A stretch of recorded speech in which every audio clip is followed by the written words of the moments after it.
Welcome to the Jeff Knows Inc. Entrepreneurial Podcast with your host, Jeff Lopes. Jeff has over 2 decades experience as a serial entrepreneur, building brands like Kimura from his home basement to a multi-million-dollar global brand that has sold over 250,000 pairs of boxing gloves. Jeff's here to educate, guide, and drive you on the process of bringing your ideas and dreams to reality with the inspiring stories from some of the top business minds. Welcome to episode number 109 of the Jeff Knows Inc. podcast. I'm your host, Jeff Lopes. Super excited to have on today, from college football quarterback to prison to now changing the world one coffee bean at a time, keynote speaker, author, Damon West. Sit back, everyone, and enjoy. We are live on the Jeff Knows Inc. podcast. I'm your host, Jeff Lopes. We had a little miscommunication here. Recording didn't happen. We're going to get through this right now with a good friend of ours up in front of us, Damon West. How are you, brother? Hey, I'm well, man. I'm well. That's okay, man. Things happen like that all the time, Jeff. I'm glad you're recording now. And thank you for having me in Canada. This is the only way I can go to Canada, by the way, virtually, because I cannot go physically. But we'll get into that in a little bit, right? Yeah, 100%. So let's get back to your college days. Instead of going through your childhood, let's go through your college days where your injury, let's get to that part of your story, because Damon's got such an incredible story. He went from a star athlete from college, from high school to college to incarceration with substance abuse, but now he's changing the world as a philanthropist, as a keynote speaker, as an author. So many layers of this story, and I want to get through them as quick as we can to get as much value as we can to our audience. Let's get through our college time. So look, when I was in college, I mean, I really only cared about 2 things. It was partying in my fraternity and being the starting quarterback in college for my Division I college football team. And I did both really well. But life has a way of giving you these days that I call fork in the road days, Jeff. And fork in the roads are days that life's going to knock you down hard. And when you get back up and dust yourself off, the world looks different. Things are in different places. You got hit so hard. But you've got a choice to make. You're going to make the right choice, go the right way, the wrong choice, and go the wrong direction. And I hit my fork in the road on September 21st, 96 against Texas A&M. I got injured that day and my college football career was over. And at that fork in the road in life, I started putting in the hardcore drugs. I went from just drinking a little beer, smoking a little pot, to doing cocaine, ecstasy pills, whatever it was that could take me out of being Damon West without being the football player, because I attached my identity into being an athlete, and I didn't like who I was anymore. And I didn't want to be who I was, and drugs took me away from that. That's why a lot of people would get into substance abuse, because they're coping with something else they're dealing with. I tell people all the time, Jeff, that people that are addicts, I'm an addict. Today I've got a program of recovery. I'm in a 12-step program. I'll be in it for the rest of my life. I'll never graduate. But people that are addicts, drugs, alcohol, whatever the addiction is, that's not the problem. That's a symptom of the problem. What they're dealing with is something else that's going on in their life, and they put that in, they put the chemicals in to change the way they feel, because they don't like being who they are. And that's where I was in college. So your injury, you said you had your dislocated your shoulder. Wasn't it not something you could have rehabilitated or a surgery and try to make a second run at it, or was that bad of an injury? No, it's something that I actually rehabilitated, and I got back into the rotation after the season. It ended my season, and I got back in the off season and started trying to get the starting job back. But then I had a second injury. I severed my Achilles tendon. Oh wow! An accident at home. And that was a career-ending injury. That was it. That was game, set, match. So, after that game against Texas A&M, I never took a snap in college football in a game again. And my identity was wrapped up in that. I made the comeback to try to get back on the team. And when I cut my Achilles in half, it took the wind out of myself. It knocked me off my feet. And, I had never dealt with loss before like that. I've never been dealt a lot. I've always been able to compete and fight, because that's what I've always been as a competitor. But that was it, man. I gave up after I cut my Achilles in half on life. Where was your parents through this all? Because obviously you had we talked prior, you had a great childhood. You had very strong presence of both parents that have been married, you said, for 53 years, which is congratulations on that. Amazing. Yeah. Where were your presence of your parents when you were done with college? You when I'm saying college football, and obviously you're going through, I'm assuming, a depression at that point, or some kind of something was going on with you. Was anybody aware of that? Was anybody in that space with you, kind of trying to help you through that, or were you all alone on that moment? I mean, my parents were 6 hours away. Texas is a pretty big state. Oh, okay. So yeah. Yeah, they were 6 hours away. I mean, they knew I was dealing with something. But I mean, look, I'm 6 hours away. I'm in college. I'm not exactly opening up to them about what's going on in my life. So, I think people, for the most part, Jeff, and this is a dangerous thing, people suffer in silence. They don't ask for help. The three hardest words I've learned for human beings to say are, I need help. And I wasn't willing to say, I need help back then in college. So my parents didn't fully understand what was going on inside of me because I wasn't allowing anybody inside. I was angry. I was mad at the world. I think it's very powerful you said that. And it's something that I was actually hoping you were going to go there with that, because it's something that a lot of people need to hear. What is your advice for somebody, a young athlete, because you went through that, and what you went through is something that happens on a regular basis. We talked about it. You stick your identity to that sport, whether it's football, hockey, baseball, whatever it is, and you're hoping to get to the next level, and something happens, whether you're cut from the team or you had an injury. What is your mindset, and what advice would you give somebody that's going through that struggle of breaking through that identity and don't know how to do it? Yeah, I caution people all the time. I talk to college football athletes all the time, and college athletics, period.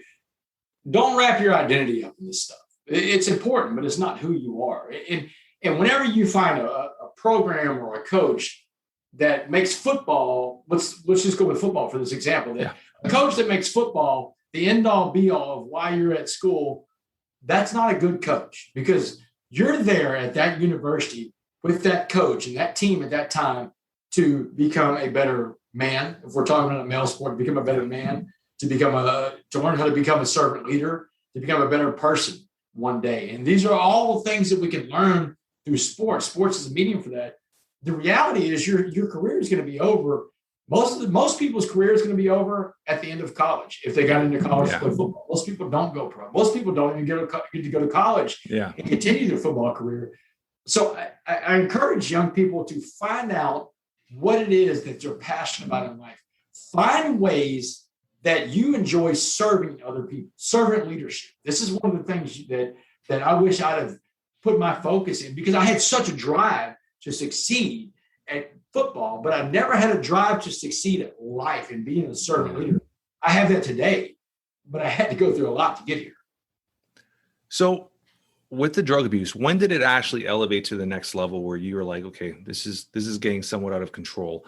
What year was it? How old were you?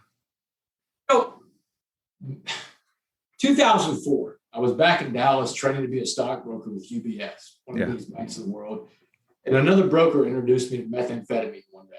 And meth was the one drug.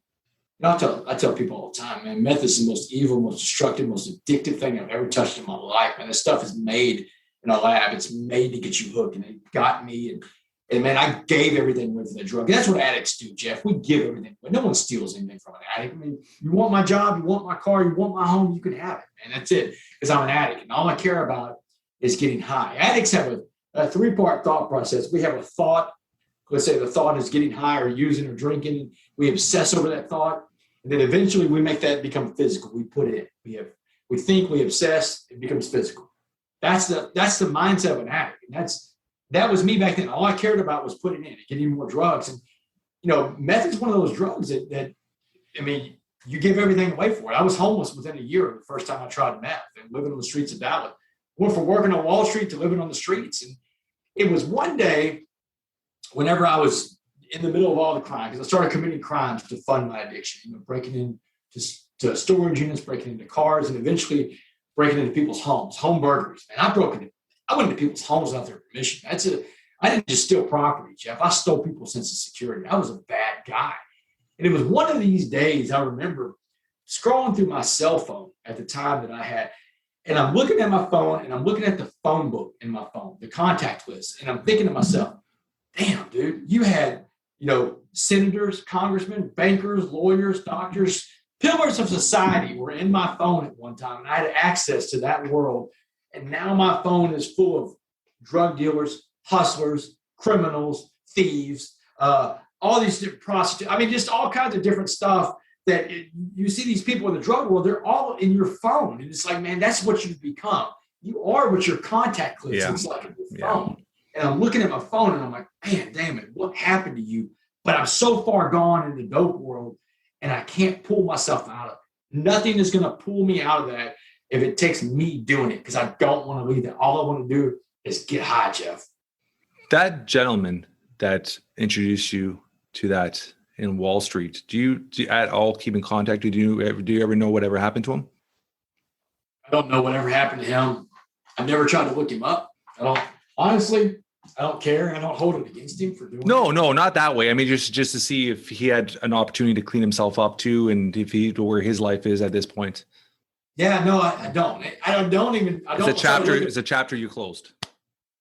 It's a chapter I closed in the sense that it's almost like that time thing. I don't go back and try to relive the past and kind of see what anybody from that world that I was in at the time, the drug world and all that, like my partner in crime, a guy named Dustin, the guy that went down first and then I went down next. And Dustin, I don't even know what Dustin's up to now. I've never tried to look Dustin up to see what he's doing. I mean, he may live down the road from me for all I know, but I just don't know what Dustin's doing. I don't look any of those people up. That's a past chapter in my life, and I'm moving forward now. So when was what was the exact date when you got arrested? July 30th, 2008. I mean, it's a day I'll never forget. I was sitting on this couch, little rundown apartment in Dallas, and I'm sitting there smoking meth with my meth dealer, and I'm telling this guy, his name is Tex. I'm like, Tex, man, the end is near. Dustin had just been picked up 10 days before that. And then a flash grenade comes through the window, blows up in my face. SWAT team comes in, and July 30th, 2008, I tell people all the time, it wasn't just a day I was arrested, man. That was the day I was rescued, man. I got pulled out of a situation I could not get myself out of. It was a day that I got sober. I was taken in sobriety at gunpoint with automatic weapons drawn on me. And it was the day of a new life. But I didn't see it like that at the time, Jeff, I assure you. How many, let's go through, I know you probably have a ton of stories incarcerated. Give me a couple of stories that how the inside truly is when you're in there and how it changed you, or if it did change you as a man. So there was a guy in Dallas County Jail, this older black guy named Mr. Jackson, that told me the story about the coffee bean. I got a life sentence, Jeff, for the things I did. A jury gave me 65 years in prison for organized crime, a 6-day trial. And at the end of the 6 days of trial, they went to deliberate for 10 minutes of my sentence.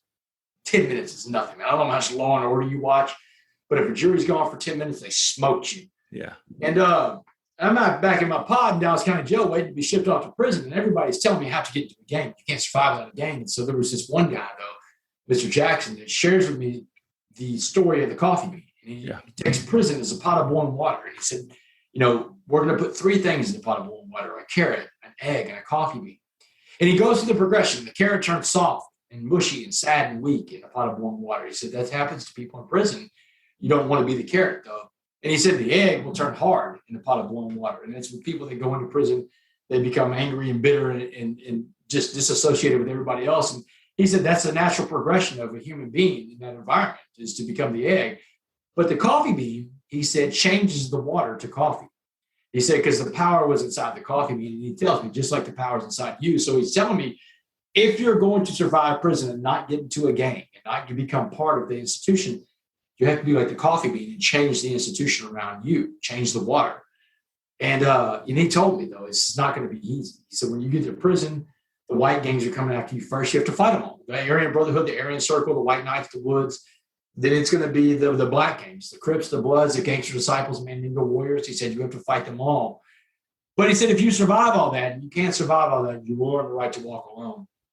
And he told me something that day, Jeff. It's something I remind myself of all the time, is that you don't have to win all your fights, but you do have to fight all your fights. And this is something I learned, physically in prison.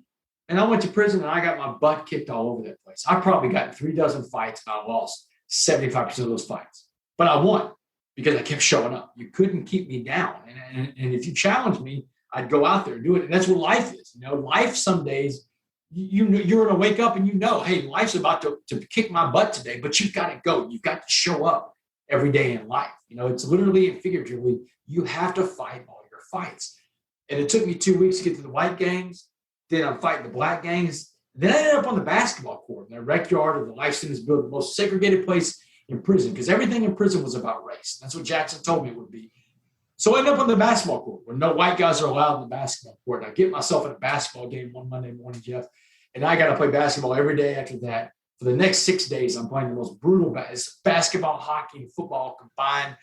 But after 6 days of that basketball, man, these guys, the black guys on the court said, hey, man, you're good. You don't have to worry about the blacks the rest of your time you're in prison. And that was really a chance to come up for air. And it's like, okay, hey, maybe this is going to be okay. And it lasted about 2 weeks, that I didn't have to worry about fighting again. But the biggest fight I ever got into in prison was about 2 months into it. The last fight I had to fight, and I found out this guy was going to come try to rape me in the shower. And the guy that told me about it actually wanted me to kill this guy. He was like the biggest rapist in prison. And he said, you've got an opportunity to basically kill this guy and catch him off guard. And he gave me a fan motor to kill this guy with. And so I went to the shower with this fan motor in this bag to swing it around, kind of like a ball and chain flail. And I got the upper hand of this dude real quick. He didn't see it coming. I got him on the ground. I'm beating with him. And I'm about to smash this guy's brains in with this fan motor. And 2 of his gang brothers stopped me. They're like, man, look, if you kill this guy, we got to kill you because you can't beat a man while he's down on the ground like that in prison. The only rule in prison about fighting, Jeff, is that if a guy's on the ground, you can't continue to hit him. You got to stop fighting and let him get back up. So these guys let me make it that day. They stopped me from killing this other guy. And that was the last time I ever had to fight in prison because I had proved myself. And once I did that, Jeff, I finally had to start working on myself and becoming that coffee bean inside that prison. And it's the hardest thing in the world because prison is the most negative place in the world. I had a cellmate who was trying to help me with my mindset. He said, you got to change the way you look at prison to become that coffee bean. He said, you have to stop looking at prison as a punishment, start looking at prison as an opportunity. He gave me a riddle that day, Jeff. This guy named Carlos gave me that riddle. He said, 3 frogs are sitting on a log. One of the frogs makes the decision to jump. He said, how many frogs are left in the log? And I said, 2. Carlos, there's 2. He said, wrong. All 3 frogs are still sitting in the log because the frog that made the decision to jump never took the action to jump. And he said, that's what you're missing in life right now. You're missing that action step because you've got this decision. You want to be a coffee bean, but you don't know how to take action. And he said, if you don't take action, you'll never do what you want to do. And he said, if you stop looking at prison as a punishment and start looking at it as your opportunity to work on yourself 24 hours a day, 7 days a week, and become the best version of Damon West possible, the best coffee bean that you could be, he said, then you will turn your life around and become that coffee bean. And that's what I had to do, right? I had to change my mindset. And that's what we have to do in life.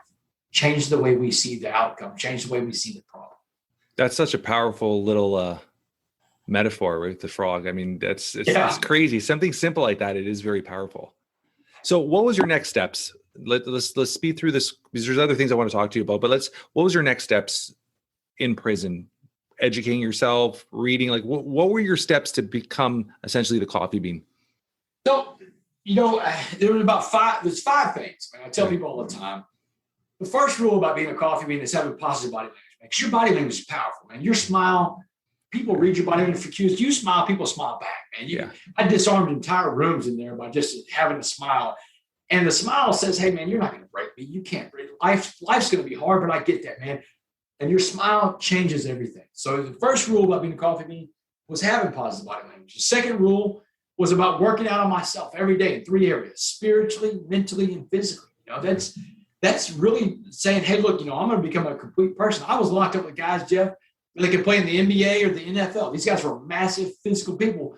They worked out on their bodies all day long. They didn't work out on their mind. They worked on their soul. You want to be a complete person? You want to be a coffee bean? No. You got to work all 3 of them now. The third rule about being a coffee bean was, the secret to life. And I tell people all the time, the secret to life is servant leadership. Servant leadership is when we're helping other people achieve their goals, helping to raise others up to a different station of life. Because when we're helping other people, well, that's when we're at our best. And that's what we're really all called to do anyway.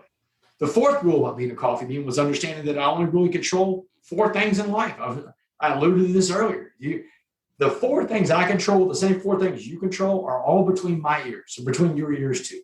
You control what you think, what you say, what you feel, and most importantly, everybody's going to see what you do, your actions. Those are the 4 things you control. And outside of that, you just don't control it. And the 5th rule about being a coffee bean is something I remind myself of all the time, is that your past doesn't define you.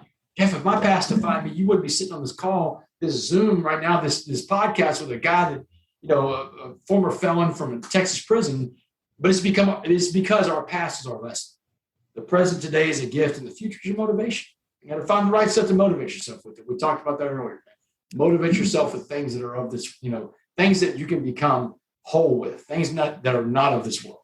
Yeah, I love that. I mean, those are all 5 things that I essentially hold close to me. And something simple like a smile, Damon, it's something even my children, I can't even remember how many times we'll be in a mall and I'll be like, somebody walks by, like smile at them.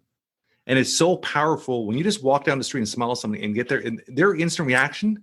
Most people are like, they're shocked and then they'll smile back because they're not used to that. And it's such a powerful little tool. And I feel like you guys are so lucky in Texas not dealing with, we're stuck, we're wearing masks everywhere. And I think it's something that's pulling away from our identity and being human, right? So I think it's something simple like a smile is such a powerful, powerful thing. So I appreciate that very much.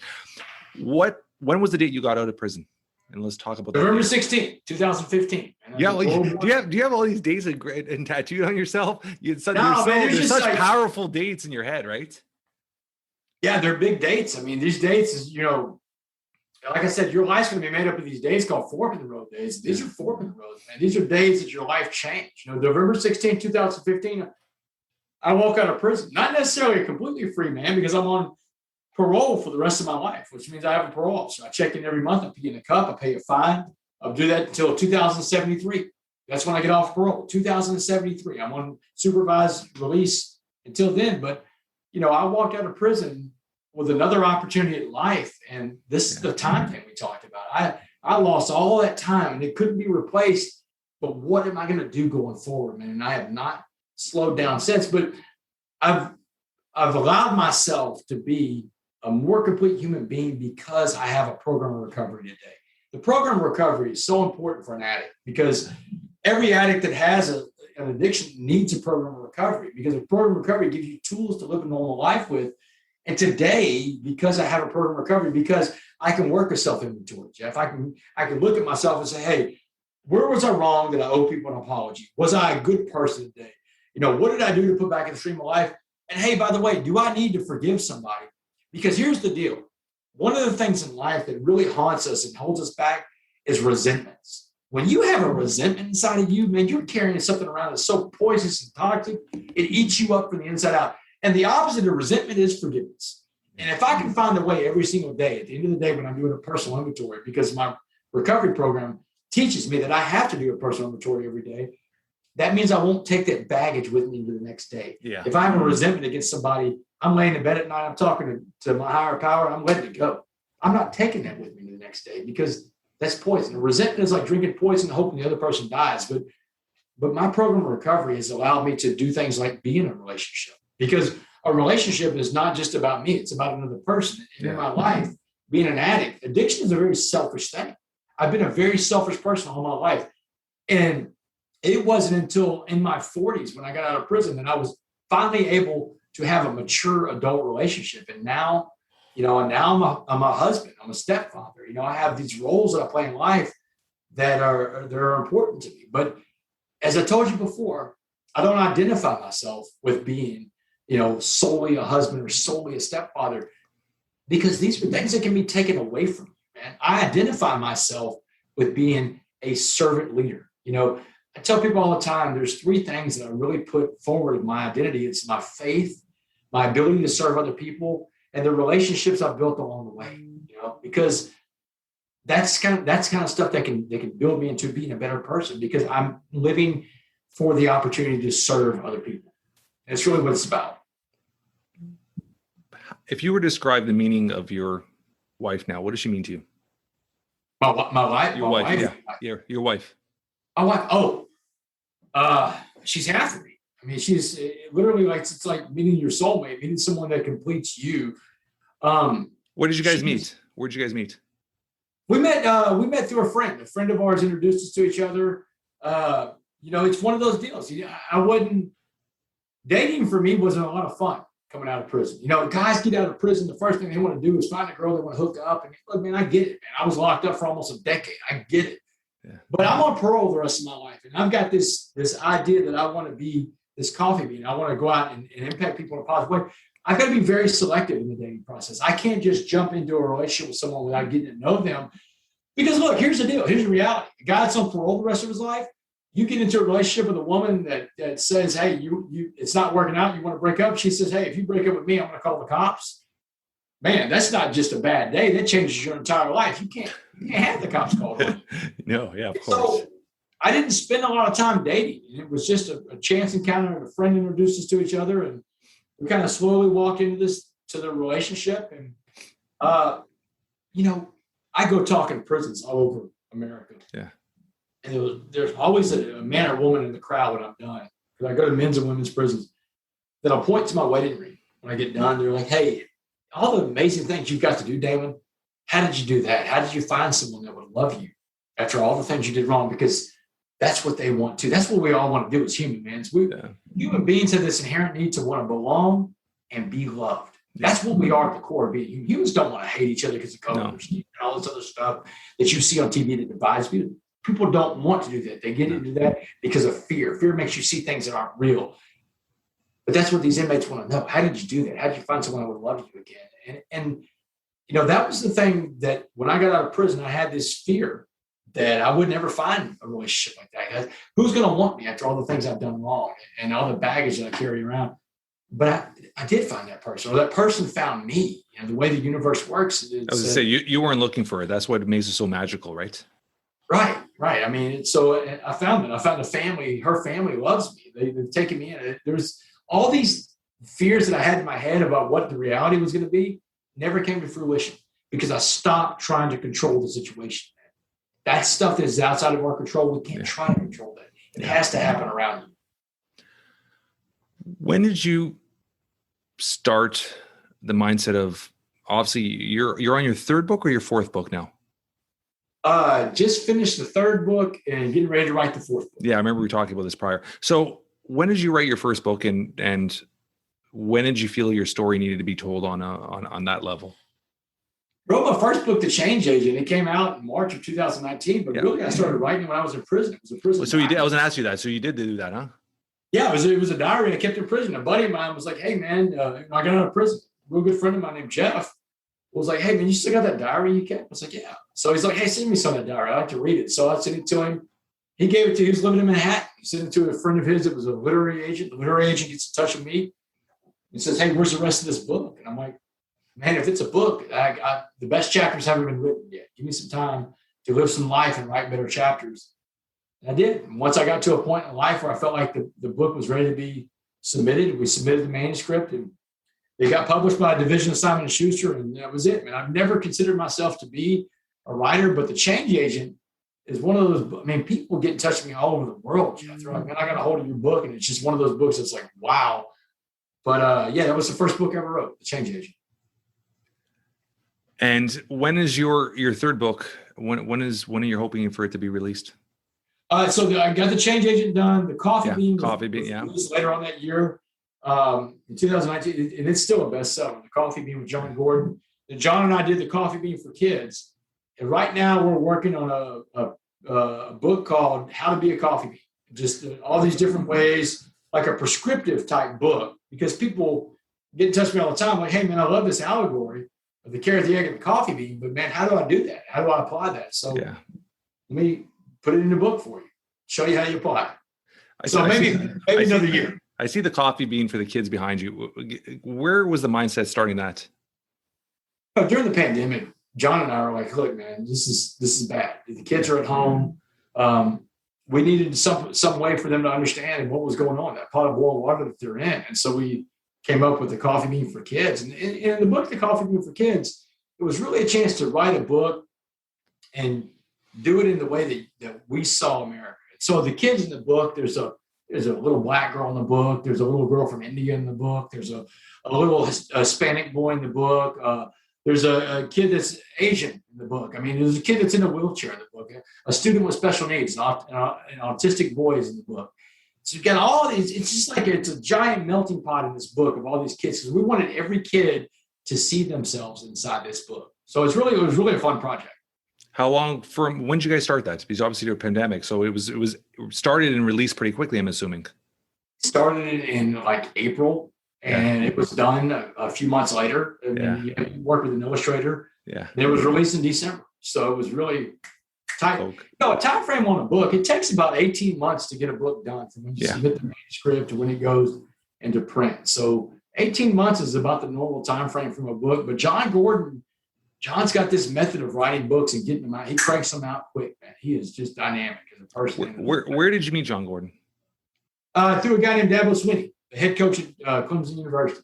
I spoke to Dabo's football team in 2017, and then John was there speaking to the team in 2018. He called me up out of the blue, and I was shocked. I've got this huge motivational speaker and author on the other end of my phone. And he's like, hey, look, Dabo was telling me about you and the coffee bean story. He said they got shirts. These are shirts from Clemson. Coffee bean. He said, let's write a book. He said, 2018, Jeff, he said, the world needs the coffee bean message. Let's deliver this message to the world. So we did. We wrote the book, and it's become a bestseller. It's in language. It's in French. It's in German. It's in Spanish. It's in Chinese. It's in Arabic. It's in Korean. It's in Vietnamese. It's in all these languages all over the world. I was just so powerful, huh? Yeah, I was in Mexico last week with my wife. We finally took our honeymoon that we never took because we were always like, well, we'll take it in 2020. Didn't happen. Yeah. So we were in Mexico last week. I did a book signing while I was in Cancun. I mean, I have the Spanish version of the coffee bean. And while I was there, I did a book signing. I mean, so it was really neat. It's really neat to have this message in many different languages. If I could ever come to Canada, I would do one with a French copy. So, but I can't go to Canada. Felons can't go to Canada from the United States. So let's talk a bit about your role as a dad. What does that mean to you now? Yeah, and I get this specifically because I'm a stepfather. I'm Clara's stepfather because when I met Kendall and she told me about her daughter, first of all, I didn't get to meet Clara for like 6 months. She's not going to bring some guy around that may not be a potential person to stay. But when she told me I was getting ready to meet Clara, my stepdaughter, she said, listen, Clara has a great father. It just didn't work out in their relationship that they stayed married. But she said, Clara has a wonderful father, a great father, and she has a great relationship with him. You don't have to try to be Clara's dad. She said, be Clara's friend, be a role model for her, make her a priority to you, and everything will be great with Clara and you. You'll have a great relationship. And that's what I've done from the very beginning. And I told Clara, whenever I married her mom, there's a video of it on YouTube where Clara's at the altar with her mom. And I tell her, look, you have a wonderful father. And I'll never, I don't need to be your father, but I'll always be your friend and your role model and your mentor. And I'll always be there for you. And that's the basis of our relationship. Clara and I have a wonderful relationship. I mean, she is my little buddy. How old is she? She's 9 years old. And she's actually a little one. She's actually one of the characters in the Coffee Bean for Kids. She's the main character. You always see these books where the main character is the boy. Make the main character my stepdaughter. So I love it. So when you mentioned the gentleman, the coach was that the coach that opened up your doors for public speaking? Yeah, Dabo Swinney. That was his name. Yeah. When did you know him from the past, or was this something you connected after you got out? It's a crazy story, man. It was in January of 2017. I love your dates. This is awesome. Yeah, January of 2017, and I go to this award show in Houston. I live 90 miles from Houston, and I meet all these college football coaches at the award show that night. And of the 8 coaches there, 7 of them had already told me no. And I'm like, man, the last coach is going to tell me no too. But it's that competitive mindset. It's like, you know what? I'm going to make you tell me no to my face. I'm going to go home. So I met Dabo Swinney at the award show. The conversation felt like a big no. But I went home that night and I slept like a baby because I left it all on the field. And I asked all 8 coaches if I could talk to their team, and all 8 of them told me no. But 4 months later, I got an email from, his director of football operations at Clemson, and he said, "Hey, Coach Swinney said he mentioned your award show in Houston. Would love to have you come talk to the team. Do you have August 1st open?" I'm like, dude, I got every first open. I got nothing going on in my life. And that one yes in that room full of no's that night, Jeff, that one yes changed my life, because after that presentation to Clemson in August 1st of 2017, and when I spoke to Dabo's football team for the first time, Dabo got on the phone. He called Nick Saban. He called all these coaches in American college football, and all these coaches are calling me now and said, "Hey, Dabo said I got to bring you in to speak to my team. So he kicked open the door to college football, which kicked open all kinds of other doors. But he also introduced me to John Gordon, who brought me into his world as a keynote speaker and author and just shot me into a different orbit. I mean, that one yes in that room. I tell entrepreneurs, I tell salespeople, I tell athletes all the time, you got to put in every rep, and you got to make every call. You got to knock on every door, because you never know where your Dabo Sweeney moment's going to be. You never know where you're going to meet that one client that opens up their whole Rolodex to you, that one client that changes your life. And that's what Dabo was to me. That's amazing. Yeah. It's so powerful and so true, right? I mean, it just takes that one yes or that one moment of just bumping into the right person, and everything else changes. And look how well you're doing right now. So congratulations on all that. This has been a great conversation. I always end off with two little simple questions. One, if you had a superpower, what would it be? Oh, to be able to listen. I think that people in life want to be heard. That's one of the most fundamental keys to communication. People want to feel like they've been heard. And if you feel like you've been heard, no matter what the outcome is, you'll walk away from it feeling okay. If you even go, say you've got a boss, you go in the office, you tell your boss what you feel about something. The boss says, hey, I've heard everything you said and I've taken it in, but I can't do that. You still walk away feeling like you've been heard. So if I had a superpower, it would be able to listen completely and listen without any bias, or just listen completely to what's being said. It's very interesting. If something were to happen to you today, in a few words, how would you want to be remembered, described by your loved ones? Servant leader. Servant leader. Useful. I just want to be useful, Jeff. And it's the same question the lady from parole asked me whenever I'm being interviewed by parole for the first time in the life sentence. She said, if you could be remembered for being anything in life, she said, give it to me in one word, go. And I'm a coffee bean. And it's the easiest question for a coffee bean to answer, because my answer to her was useful. I just want to be useful. And I can be useful anywhere I am, in a prison, out of a prison, anywhere, because I am a servant leader. And that's how I want to be remembered, as being a servant leader. That is awesome. Where can our audience get a hold of you? If they want to get a hold of you, get them on your show, or just to follow you or pick up your books or anything like that? Where do you have a website? Do you have social media links? Twitter and Instagram at Damon West 7, DAMON WAST 7. My website is damonwest.org. And either one of those places you can find me. Damon at damonwest.org is my email. So hit me up. I appreciate it, brother. Thank you for taking your time and doing this, man, today. Hey, man, thanks a lot. Now, all my books are available on Amazon. If you've got Amazon in your country, you can get it too. So I know you do. So awesome, brother. Thank you. Thanks. Appreciate you. That's a wrap for today. I want to thank our guest, Damon West, for taking time out of his busy schedule to be a guest on the Jeff Knows Inc. podcast. Incredible story, incredible journey. If you guys enjoy this podcast as much as I have, please spread the word. Tell your friends, tell your family. Leave a review. 5 stars will be absolutely amazing. We love spending time reading the reviews. Until next week, guys, keep moving forward.